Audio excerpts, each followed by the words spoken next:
So, it's come to this. Are we joining the Empire?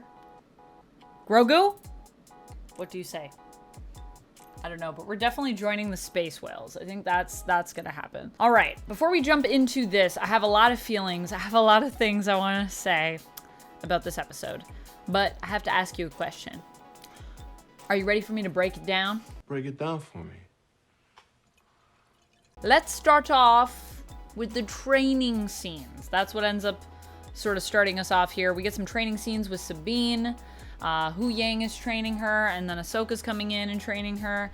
And then Ahsoka, Sabine, and Hu Yang basically go to find Morgan so that they can get the map and so that they can find Thrawn and obviously Ezra. Meanwhile, General Syndulla is having a little meeting with the Republic. It's a classic Republic meeting wherein Hera basically says, hey, you know, we have some evidence that the Empire might be actually still around and might be trying to power up again.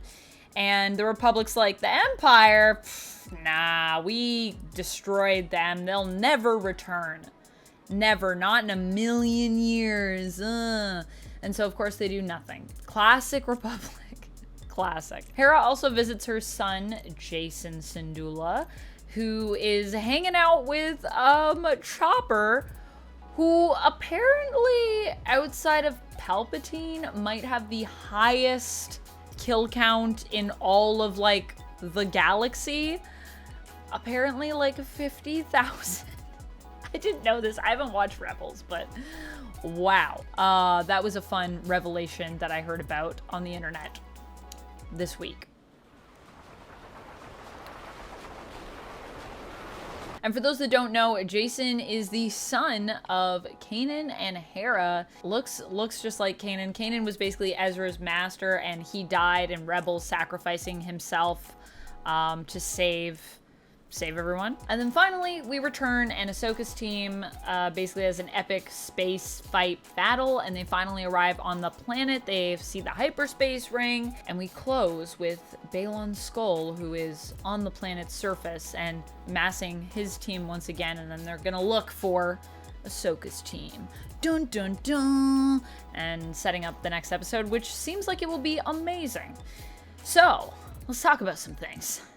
So in this episode, we get space whales. Last episode, we got the space cats because we got the Loth cats. But my real question is, for this entire episode, the biggest question I have on my mind, who is feeding Sabine's Loth cat? I hope someone is, because I'm worried.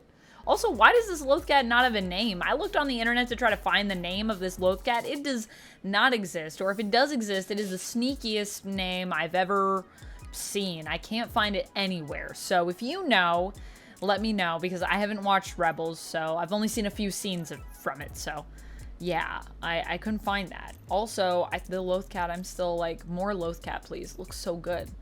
Oh, it looks so good. It's so cute. Something else that I love from this episode, a lot of great Ahsoka moments. And something that I've noticed, actually, is it feels like each episode is getting its own, like, amazing, like, badass Ahsoka moment. So in episode 1, we get the moment with the droids, that whole fight, and then Ahsoka, like, running away as the planet's just, like, blowing up. That part was so cool. In episode 2, we get the fight with Merrick, which is also really amazing and well done.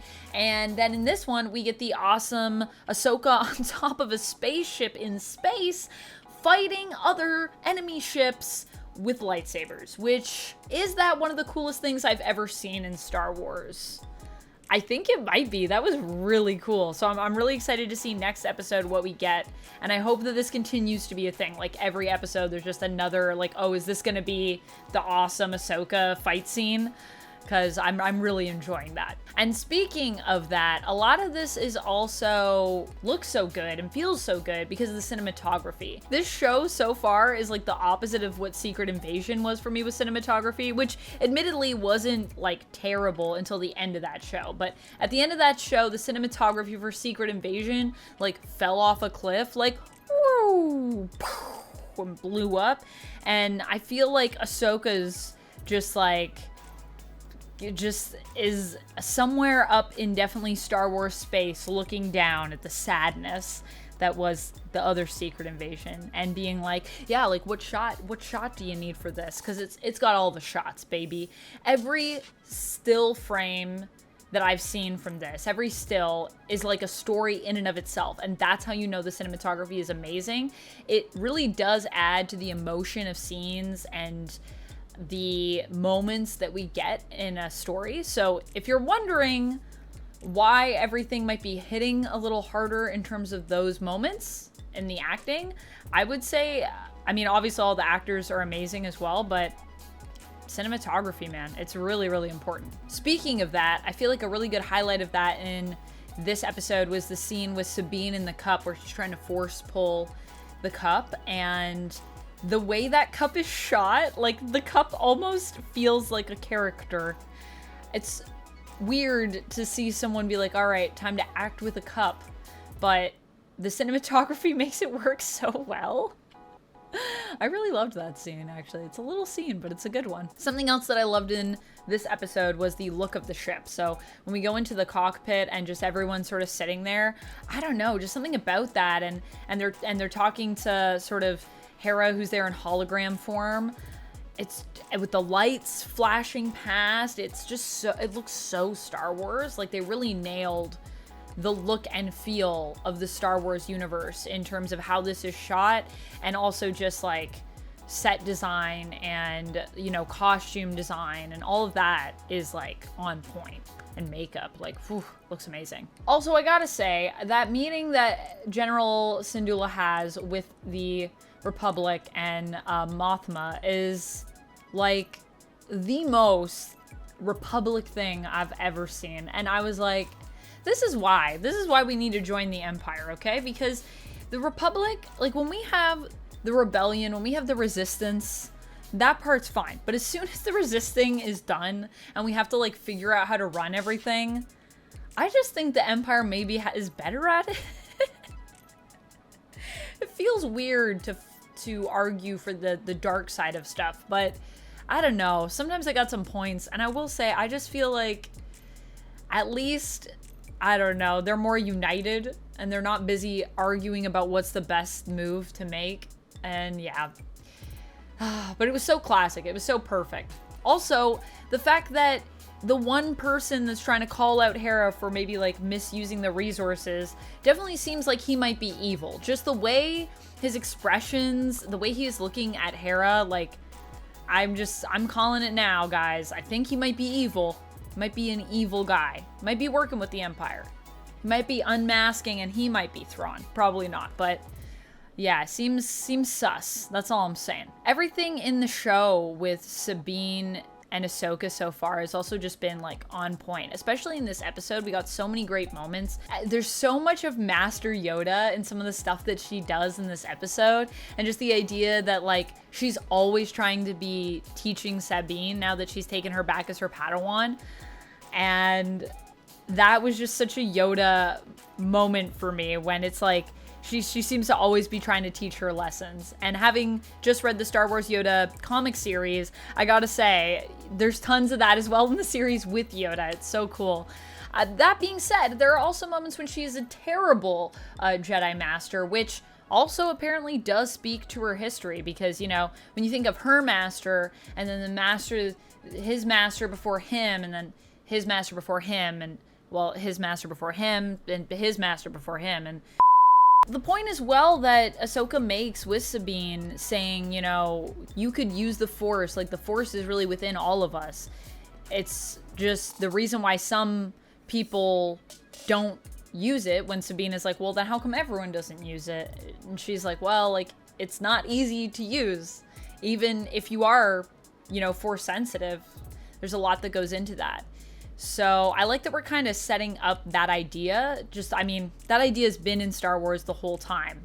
I mean, George Lucas, I think, made that clear. We all, the Force is within all of us, but can you use it? I think that's an interesting thing to add to Sabine's character development, and I'm interested to see how they use that and where it goes.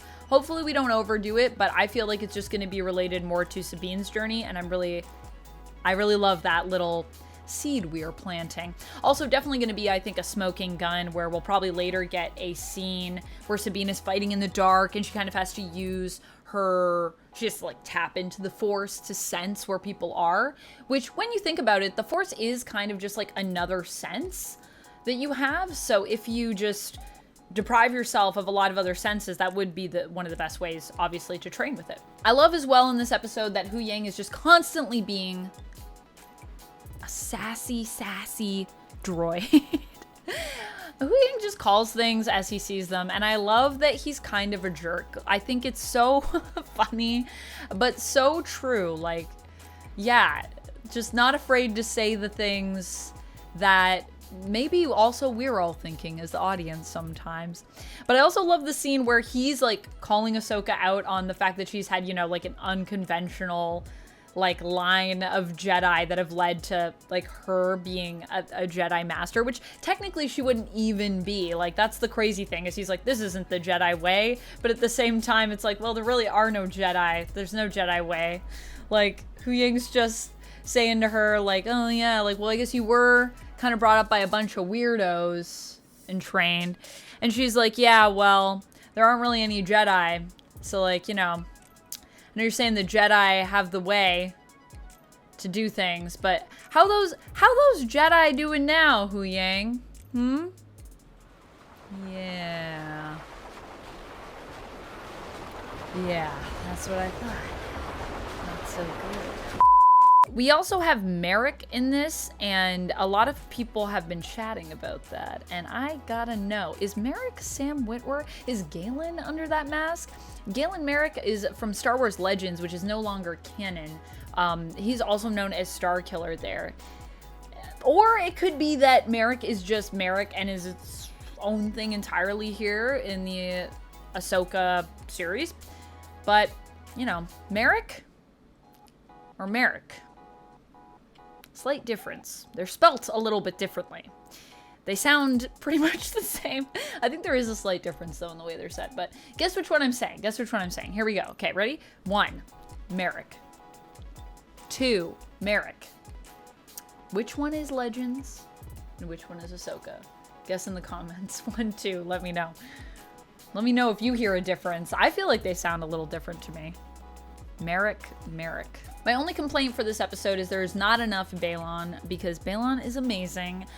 And Ray Stevenson is gone. We didn't talk about that last episode. I didn't even realize that was Ray Stevenson, to be honest with you. I feel like every role he's been in, he looks so different to me. But as soon as I looked him up and I saw like a younger picture of him, I immediately recognized him as someone who's been in so many things. And also, you know where I know him from the best? One of my favorite shows of all time. He was Titus in Rome. Titus Pulo. Oh, now I'm really sad that he's gone. He's taken too soon.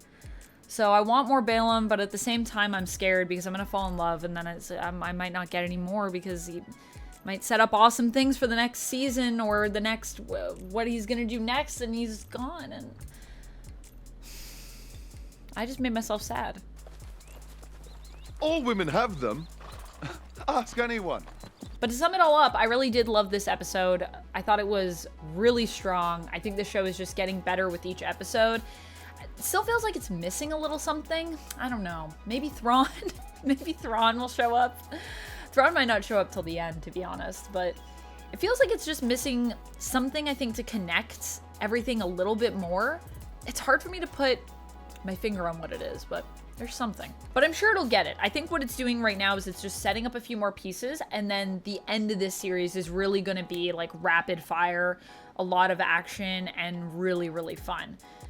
And I'm very excited to see where the characters go. I'm loving all these characters. I'm still loving that this is just a story about a bunch of ladies, good and bad, and in the middle, gray, but it's not about women. It's just about characters. I think that's so awesome, and I feel so blessed to have this series, and I hope it continues to be amazing, because I've been hyped about other things in the past and let down. So please, please, please, please, Ahsoka, don't do that to me. You're better than that. I know you won't do that to me. All right, friends, that's all I have for this one. I'll see you next time. Until then, stay nerdy. Bye.